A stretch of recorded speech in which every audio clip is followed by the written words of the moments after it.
안녕하십니까. 충북대학교 의과대학 배석철 교수입니다. 오늘은 위암은 어떻게 발병하는가 제목으로 간단히 설명드리도록 하겠습니다. 제가 2002년대에 제 연구 인생에 굉장히 전환점이 될 중요한 논문을 한 편 발표했습니다.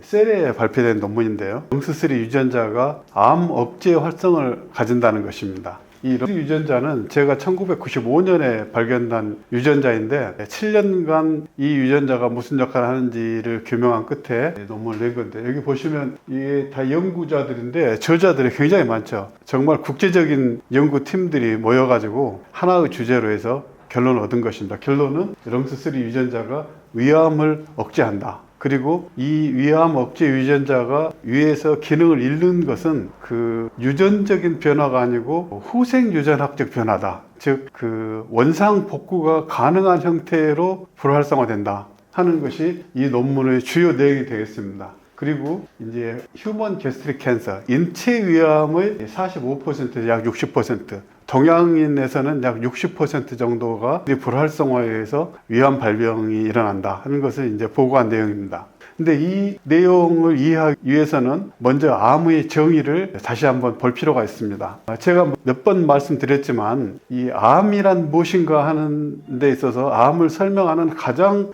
명확하면서도 쉬운 설명은 바로 이것입니다. 분열해서는 안 될 세포가 분열하고 죽어야 할 세포가 죽지 못해서 생성되는 세포 덩어리.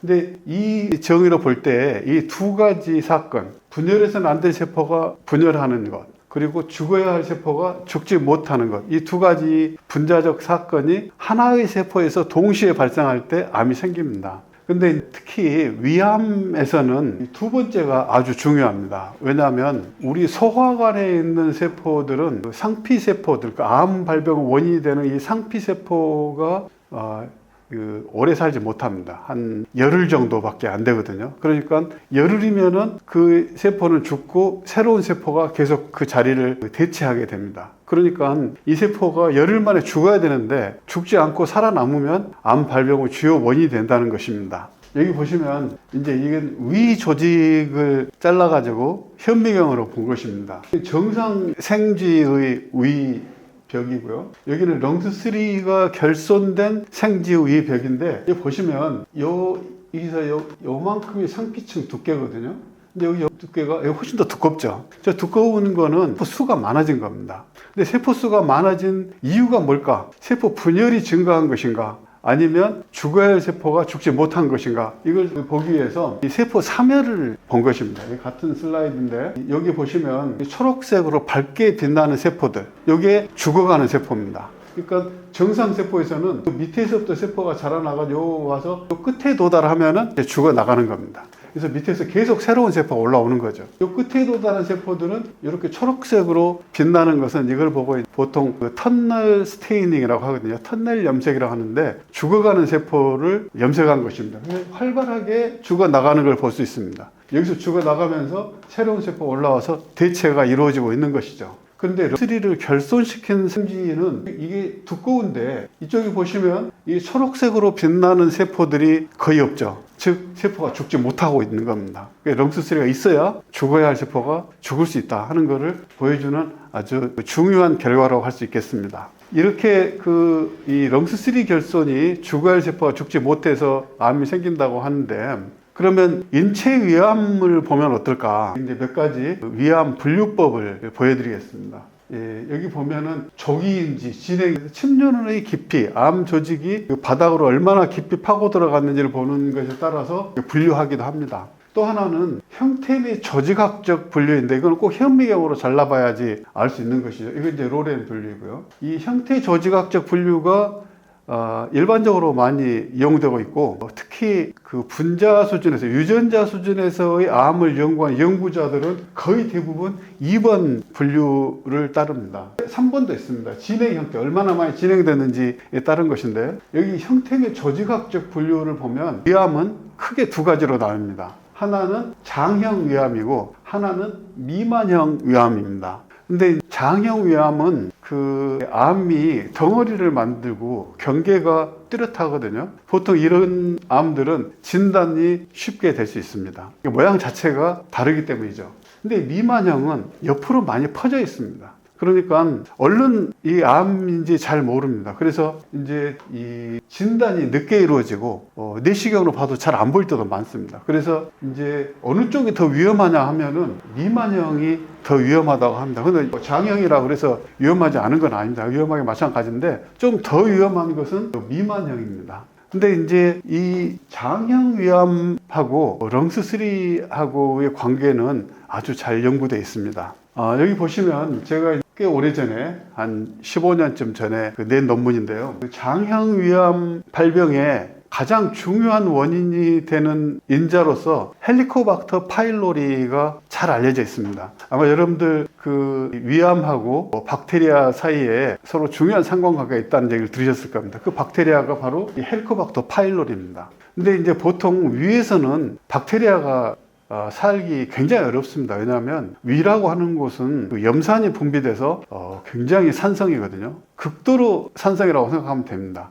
근데 극도의 산성에서도 살아남을 수 있는 박테리아가 있어요. 그게 이제 헬리코박터 파일로리가 그 중에 하나인데, 이 헬리코박터 파일로리가 감염되면은 그 장형 위암이 생길 수 있습니다. 여기 장형 위암은 그 인테스티널 메타플라자라고 부르는데, 인테스티널이라는 게 이게 장형이란 뜻입니다. 그리고 메타플라지아는 뭐냐면 정상 조직이 비정상적으로 바뀐 조직이란 뜻이거든요. 근데 이걸 우리말로는 화생이라고 합니다. 그래서 인테스티널 메타플라지아를 우리말로 번역하면 장상피 화생이 되죠. 이 장상피 화생은 실제로 그 악성암으로 가기 전 단계라고 생각하면 됩니다. 이 메타플라지아는 아직 암이 아니야. 캔서라고 분류되지는 않지만 이 메타플라지아가 되면은 암으로 갈 가능성이 높다고 합니다. 보통 내시경 검사를 하면, 또는 내시경을 하고 또 조직 검사해서 그 장상피 화생이 발견됐다 하시는 분들 계시는데, 그런 분들은 바로 이 단계입니다. 이 단계는 뭐 그렇게 위험하지는 않지만 굉장히 조심해야 됩니다. 근데 이 장상피 화생을 만드는 주요 원인이 무엇인가, 이런 데 많은 연구가 진행됐습니다. 이제 그 헬리코박터 파일로리가 감염되면 장상피 화생이 생긴다는 것도 잘 알려져 있고요.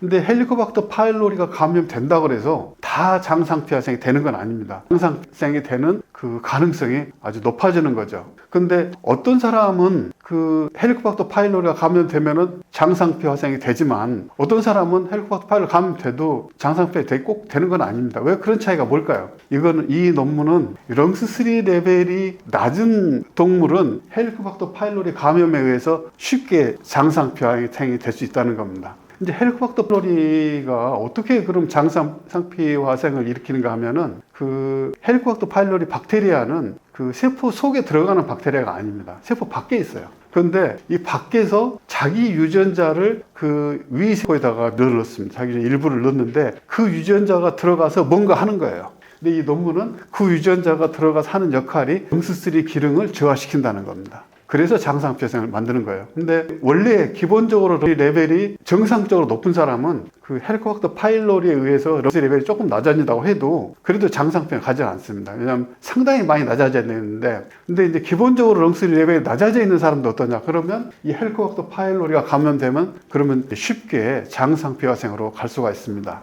이제 이 장상피 화생을 좀 더 이해하기 위해서 이게 이제 여기 위가 있고요. 이게 이제 장이 여기 있습니다. 위하고 장은 이렇게 이어져 있지만 두 조직의 그 환경이 아주 다릅니다. 위는 음식물이 여기 들어오기 때문에 외부에서 오염된 식품이 들어와요. 그러니까 거기에 박테리아도 많습니다. 그러니까 그런 것들을 다 죽이기 위해서 강한 산이 나는데 염산이 나오게 됩니다. 여기 보시면 여기 염산을 만드는 세포입니다. 파리에탈 셀이라고 하거든요. 여기서 이렇게 염산을 이렇게 뿜어냅니다. 그런데 이제 위에 있는 세포가 다 파리에탈 셀인 건 아니에요. 그 칩셀이라고 하는 또 다른 세포도 있는데, 이 세포에서는 단백질 등을 소화시키는 소화 효소를 또 만들어내기도 합니다. 그러니까 이 위 안에 있는 이 벽을 만드는 세포들이 다양한 종류의 세포로 이루어져 있는데, 어떤 세포는 소화 효소를 분비하고 어떤 세포는 염산을 분비합니다. 그래서 안에가 이렇게 돼 있죠. 근데 이제 위에서 소화를 시키는 효소는 꼭 염산이 있는 환경에서만 일을 할 수가 있어요. 근데 위를 지나가지고 이렇게 장으로 오게 되면 이제 이 pH가 중성이 됩니다. 여기서 나오는 소화효소들은 중성에서 일을 해요. 여기는 산성에서 일을 하고 일하는 조건이 서로 다른 겁니다. 그래서 위에서는 이 파리에탈 셀이 염산을 분비하지만 장에는 염산이 나오면 안 돼요. 그러니까 장엔 이 파리에탈 셀이 없습니다. 그래서 이제 여기서 이제 장상피화생이라는 건 뭐냐면 그 장상피, 그러니까 그 장의 특징을 가져야 되는 그 세포가 위에서 나타나는 거예요. 다시 돌아가서 보시면 여기가 위이고 위에서는 이런 세포들이 있어서 이제 산성에서 일을 해야 되는데 장에 있어야 될 세포가 위에서 나타나는 것, 이게 장상피화생입니다. 그럼 그건 어떻게 보이느냐 하면은 여기 보시면 이런 세포들은 위세포입니다. 근데 여기 구멍이 뻥뻥 뚫린 세포들 있죠. 여기 장세포예요. 그러니까 이런 세포들은 사실은 원래 위에서 있으면 안 돼요. 장에 있어야 되는 거예요. 근데 이거 왜 이렇게 생겼을까요? 원래는 이 세포가 다 이런 모양이 돼야 되는데 유전자가 뭔가 문제가 생겨서 이 세포를 만들어야 세포가 이거를 못 만들고 정상피 세포를 만들어 버린 거예요. 근데 이거는 렁스3가 정상으로 발현되고 있으면 위에서는 위세포가 만들어지고 장에서는 장상피 세포가 만들어지는데 렁스3가 없어지면 이제 이런 문제가 생깁니다. 여기 보시면 이제 여기 이제 정상 렁스3가 2카피가 다 있는 정상 쥐에서 장상피 세포 그 파리에탈 셀을 본 건데 여기 보시면 여기 검게 염색된 게 있죠. 이게 파리에탈 셀입니다. 아까 말씀드린 염산을 만들어서 분비하는 세포들이죠. 그러니까 이 정상 세포에서는 파리에탈 셀이 굉장히 많습니다. 여기 검게 염색되지 않은 세포도 있는데 이 세포들은 소와 효소를 분비하는 세포입니다. 근데 이제 여기는 뭐냐면 그 PAS라고 하는 걸로 염색을 했는데 PAS는 그 장상피 특징을 가진 세포를 빨갛게 붉게 분홍색으로 염색하는 겁니다. 거의 분홍색이 안 보이지만 여기 그 렁스3가 플러스 마이너스 요거는 렁스3 발현 레벨을 50%로 낮춰버린 겁니다. 렁스3가 반밖에 안 되는 상태에서 헬리코박터 파일로리를 감염시키면은 그러면 이런 여기가 바로 다 겁니다. 여기 분홍색이 이렇게 염색된다는 거는 바로 이런 것들이 뻥뻥 뚫린 이 자리에 분홍색들이 이렇게 염색되는 겁니다. 그래서 이런 세포는 보통 여기서는 안 보여요. 정상에서는. 그런데 이 렁스3가 절반으로 줄어든 상태에서 거기서 헬리코박터 파일로리가 들어가서 레벨이 더 떨어지게 되면 그러면 이렇게 장상피로 변하게 돼요. 그럼 이 자리는 어떠냐면 여기 보면은 검은색으로 염색이 안 되지 않습니까? 이거 파리에탈 셀이 없어지는 거예요. 장상피 세포는 그 염산을 만들지 않기 때문에 거기에는 이제 파리에탈 셀이 없어요. 그러니까 여기 보시면 파리에탈 셀이 없어지고 다 이 세포들은 그 장상피 세포가 되는 거죠. 그래서 위상피 세포가 장상피 세포로 바뀌는 것을 장상피화생이라고 하고 이것이 위암으로 가는 그 전 단계가 되고요. 이런 경우는 렁스3가 저하되면은 발생한다는 걸 볼 수 있습니다. 렁스3가 낮으면은 일어나는데 렁스3가 50% 정도가 돼가지고 장상피화생이 안 일어나지만 여기에 헬리코박터 파일로리가 감염되면은 추가로 렁스3 레벨이 떨어지게 되고 결과적으로 이게 장상피화생이 되죠. 근데 이제 장상피화생이 그러면 헬리코박터 파일로리가 꼭 감염돼야 되느냐? 그렇지는 않습니다. 그냥 어떤 이유로 해서 여러 가지 경우로 해서 장상피화생이 발생할 수 있는데 그 중에 가장 잘 연구된 것이 이 헬리코박터 파일로리 감염에 의한 상피화생이죠. 근데 이 상피화생 진단을 받으신 분이 검사를 해보면 이분이 헬리코박터 파일로리 감염이 있는지 없는지 바로 알 수 있습니다. 근데 이런 분들은 헬리코박터 파일로리가 박테리아이기 때문에 항생제로 치료할 수가 있어요. 헬리코박터 파일로리를 선택적으로 잘 죽이는 항생제들이 많이 나와 있습니다. 이제 그런 경우에 이제 헬리코박터 파일로리를 항생제로 제거하면 그러면 이제 렁스3 레벨이 회복이 되고 대상도 사라지게 됩니다. 그래서 장상피화생은 그 불가역적인 반응이 아니에요. 이거는 원인을 제거해주면은 다시 정상으로 돌아갈 수 있는 단계입니다. 그래서 이제 이 렁스3 레벨이 떨어지는 것이 문제인데 장상피화생의 어떤 그 위암 전 단계는 그 근본적으로 렁스3 발현 저하가 굉장히 중요한 역할을 하죠. 여기 보시면 위암의 경우는 동양에서는 약 60%가 렁스3 발현이 저하되는 걸 볼 수 있고 이 경우는 아마도 그 장형 위암이 상당히 많을 것입니다. 위암 외에도 다른 암에서도 렁스3가 높은 빈도로 억제되고 있는데요. 이런 그 암들에서 렁스3의 레벨을 올려줄 수 있다면 여기에 관련된 암들의 그 예방과 치료에 크게 도움될 수 있을 것입니다. 그래서 럼스3를 활성화시킬 수 있는지에 대한 연구를 보면은 전에도 여러 번 말씀드렸지만 B3로 럼스3를 활성화시킬 수 있다는 것을 제가 알게 되었습니다. 이 럼스3는 이렇게 아래쪽으로 화살표는 이게 기능이 저하되는 거거든요. 이런 효소들이 럼스3 기능을 저하시켜요. 근데 럼스3 기능을 높여주는 효소도 있습니다. 이런 효소가 높여주는 거예요. 그런데 이 비타민 B3를 주면은 요거는 이게 차단되고 이게 활성화돼요. 그러니까 럼스3를 약화시키는 기능은 효소는 줄어들고 럼스3를 강화시키는 효소가 활성화되기 때문에 럼스3 레벨은 올라가게 됩니다. 이게 비타민 B3가 럼스3에 작용하는 가장 중요한 작용이라고 할 수 있습니다. 그러면 요 결과는 동물 실험에서 방광암을 실제로 비타민 B3로 치료할 수 있다 하는 논문을 저널 오브 우롤로지에 저희가 발표한 바 있고요. 비슷한 다른 동물 실험 결과를 또 많이 보고되어 있습니다. 저희가 보고한 이후에 적어도 한 30건 정도의 동물암에서 비타민 B3의 치료 효과가 보고되어 있습니다. 중요한 것은 바로 이런 비타민 B3로 인체암을 치료할 수 있느냐 하는 문제인데, 저희가 110명의 폐암 환자를 모집해서 비타민 B3를 주지 않고 표적 치료제만 쓴 그룹하고 표적 치료제 플러스 비타민 B3를 준 그룹을 비교해서 비타민 B3가 가지는 암 치료 보조 효과를 검증하는 임상시험을 진행했습니다. 이 임상시험은 전남대학교 의과대학병원 암센터에서 수행됐습니다. 그 결과 비타민 B3는 4기 폐암 환자의 기대 수명을 1년 이상 연장시키고 사망 위험을 절반을 줄일 수 있다 하는 결과를 얻게 되었습니다. 환자 기대 수명을 1년 이상 연장시켰다는 것은 정말 놀라운 일입니다. 여기 보시면 빨간색 선은 표적 치료제만 쓴 환자의 생존 곡선이고요. 그 다음에 이제 보라색 선은 표적 치료제 플러스 비타민 B3인데 이렇게 오른쪽으로 이동했죠. 오른쪽 이동한 거는 평균 30개월에서 43개월로 13개월 이상 그 수명이 연장된 걸 알 수 있습니다. 뿐만 아니라 여기서는 그래프가 수평이 돼서 더 이상 안 떨어지는 걸로 봐서 사망 위험도 크게 감소시켰다는 것을 확인할 수 있습니다. 이런 내용은 2024년 클리니컬 캔서 리서치에 보고되었습니다. 근데 이제 비타민 B3는 그 항암 보조 효과가 있지만 이걸로 여기서 그치는 게 아닙니다. 왜냐하면 비타민 B3는 그 부작용이 없거든요. 그래서 이 부작용이 없는 물질이라면은 미리 복용하면 암을 예방할 수 있을 걸 예상할 수 있습니다. 그런데 실제로 비타민 B3를 미리 복용해서 암을 예방할 수 있을까요? 근데 이런 임상시험을 한 사람이 있습니다. 여기는 호주 그룹인데요. 저희하고는 아무 관계가 없는 그룹입니다. 이분들은 그 비타민 B3, 니코틴 아마이드, 나이아신 아마이드를 하루 1g 투여해서 피부암을 30% 감소시킬 수 있다 하는 결과를 얻었습니다. 즉, 이 비타민 B3로 케모 프리벤션, 이 케모 프리벤션이 예방이죠.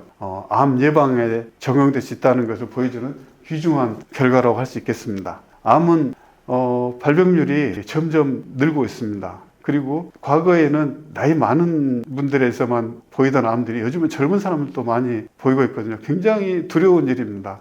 근데 이 암으로부터 한 발자국이라도 멀어지기 위해서 우리가 무엇을 할 수 있을까요? 임상시험으로 암으로 멀어질 수 있는 검증된 암 예방제가 단 하나 있습니다. 그게 비타민 B3입니다. 나머지들은 사실 다른 암 예방이 가능하다고 하는 물질들이 꽤 있지만 다 동물 실험 단계에 있고 안전성이 확보되지 않았기 때문에 현실적으로 그 암 예방을 위해서 복용하기는 어렵습니다. 왜냐하면 얼마만큼 복용해야 어느 정도 암 예방 효과를 기대할 수 있는지 알 수 없고, 그것이 암 효과를 기대할 수 있는 그 용량에서 장기간 복용해도 안전한지 이런 것들은 연구가 아주 미진한 상태입니다. 이게 완성된 작품이 비타민 B3로 나왔기 때문에 굉장히 중요한 소식이라고 생각됩니다. 이상입니다. 감사합니다.